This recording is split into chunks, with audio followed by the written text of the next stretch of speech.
ख़वातीन और हज़रात अस्सलाम वालेकुम। मैं हूं सैयद अखिल। आप देख रहे हैं मेरे साथ परभनी आज तक।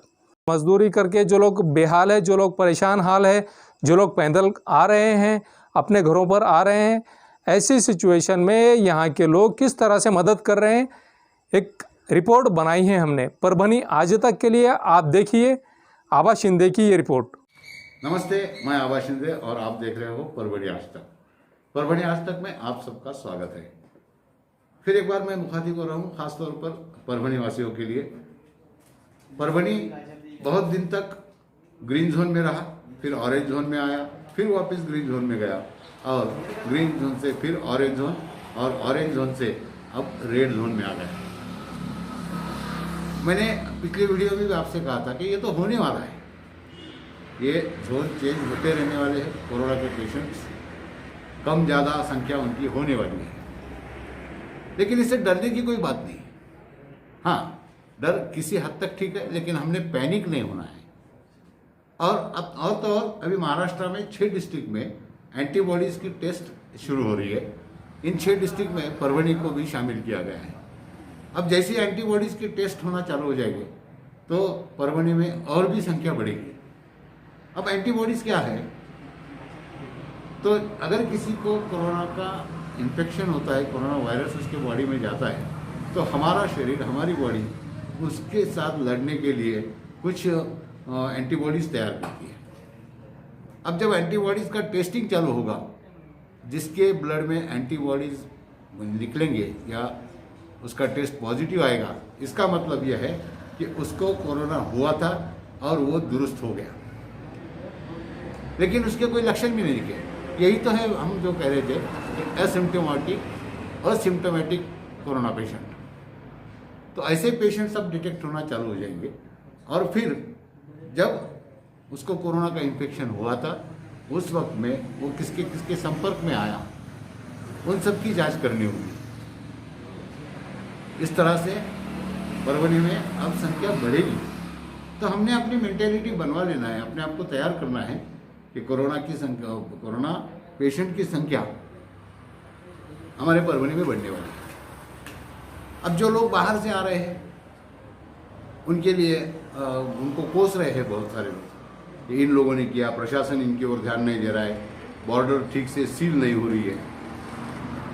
दोस्तों, हमारे यहाँ के लोग कुछ कामकाज के लिए, रोजगार के लिए अगर मुंबई पुणे गए हैं और वहाँ पे उनका रोजगार छिन गया, उनको भुखमरी का सामना करना पड़ रहा है, ऐसी सूरत में वो तो अपने गांव आएगा, क्यों नहीं आएगा? यहाँ उसका घर है, उसकी खेती है, उसके माँ बाप है, उसका अपना परिवार है, तो वो तो अपने परिवार का सहारा लेगा, परिवार के पास आएगा। हम उनको मना कैसे कर सकते हैं? और क्यों करें उनको मना आने के लिए? प्रशासन भी क्यों मना करेगा? उनको तो अपने घर में आना होगा, महफूज रहना होगा, अपने परिवार में आना पड़ेगा, उनका तो हमने स्वागत करना चाहिए। अब रही बात कि ये लोग आने के बाद इन्होंने सबसे पहले दवाखाने में जाना चाहिए, अपने आप को क्वारंटाइन करवाना चाहिए, प्रशासन ने इनके ऊपर ध्यान रखना चाहिए, ये सब बातें सही है। लेकिन जब कोई असिम्टोमेटिक पेशेंट आता है, वहाँ से आते समय वो अपने आप को मेडिकल जांच करवा के आता है, मेडिकल सर्टिफिकेट, उसको फिटनेस सर्टिफिकेट मिलने के बाद ही उसको यहाँ आने की परमिशन मिलती है। और यहाँ आने के बाद अगर उसमें कुछ लक्षण उसको खुद को नहीं दिख रहे तो इसमें उसका क्या दोष है? और बाद में अगर उसको कोई तकलीफ होती है, उसको कोरोना की कोई लक्षण दिखते हैं, तो बाद में दवाखाने में जाते हैं और फिर वो अगर पॉजिटिव निकलता है तो ये तो उसकी बदकिस्मती है।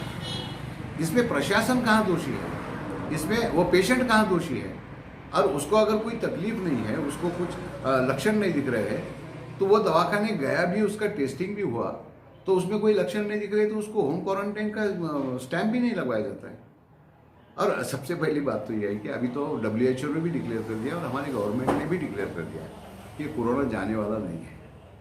हमें कोरोना के साथ जीने की आदत डालनी होगी, हमारी लाइफस्टाइल चेंज करनी होगी। इसी तरह से जो लोग पुणे मुंबई से अपना घर छोड़ के, परभनी छोड़कर वहाँ गए थे, वो अब दिक्कत में हैं, तो वो अपने गाँव आ रहे हैं, अपने घर आ रहे हैं, तो उनका स्वागत कीजिए। अगर उसको कोरोना की बाधा होती है, वो पॉजिटिव आता है, तो उसकी फैमिली को सपोर्ट कीजिए।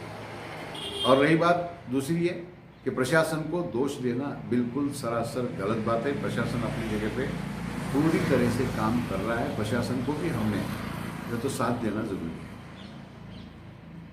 ऐसी सूरत में अब जब एंटीबॉडीज़ के टेस्ट चालू होंगे परभणी में डिस्ट्रिक्ट में, तो हमने उन लोगों को भी, आरोग्य कर्मी को भी, स्वास्थ्य कर्मी को भी हमने जो है तो पूरा सहयोग देना है, अपनी अपनी टेस्ट करवाना है। अगर हमारे बॉडी में, हमारे ब्लड में एंटीबॉडीज़ निकलते हैं तो वो स्टेट वे इंडिकेट करता है कि हमको कोरोना हुआ था और हम दुरुस्त भी हो गए। जब दुरुस्त हो गए तभी उसके बॉडी में, उसके ब्लड में एंटीबॉडीज़ निकलेंगे। लेकिन वो जो पीरियड था इंक्यूबेशन पीरियड कोरोना वायरस का, इंक्यूबेशन पीरियड में वो किन किन के संपर्क में आया उनकी भी जांच करवानी होगी। जितनी बड़ी संख्या में जांच होगी उतनी बड़ी संख्या में पेशेंट्स निकलेंगे और अगर पेशेंट डिटेक्ट हो गए तो वो आइसोलेट हो जाएंगे और स्प्रेडिंग कम होगा।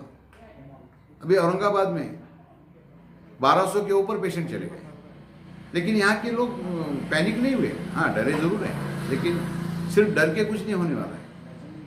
और एक बात हमने देखी है कि हर कोई जो तो सिर्फ फिक्र कर रहा है, फिक्र करना नहीं है।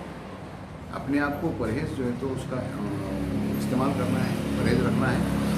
जैसे कि हमने मास्क लगाना है, हमने हैंड वॉश करना है, हमने सोशल डिस्टेंसिंग मेंटेन करना है और प्रॉपर सैनिटाइजेशन करना है। ये सब करेंगे तो हो जाएगा। क्योंकि फिर एक बार हम आपको बताते हैं कि हमारी लड़ाई बीमारी से है, बीमार से नहीं। तो बीमार को सहारा दीजिए, बीमार के फैमिली को मेंटल सपोर्ट दीजिए और प्रशासन को डिमोरलाइज करने का काम मत कीजिए, प्लीज़ मत कीजिए। सोशल मीडिया पर हम देख रहे हैं कि प्रशासन को भी डिमोरलाइज करने का काम हो रहा है और जो कोरोना पेशेंट जिस फैमिली में निकल रहे हैं वो उसको भी कोसने का काम हो रहा है कि ये ऐसा क्यों आया, मुंबई से क्यों आया, पूना से क्यों आया। नहीं आएगा तो कहाँ जाएगा?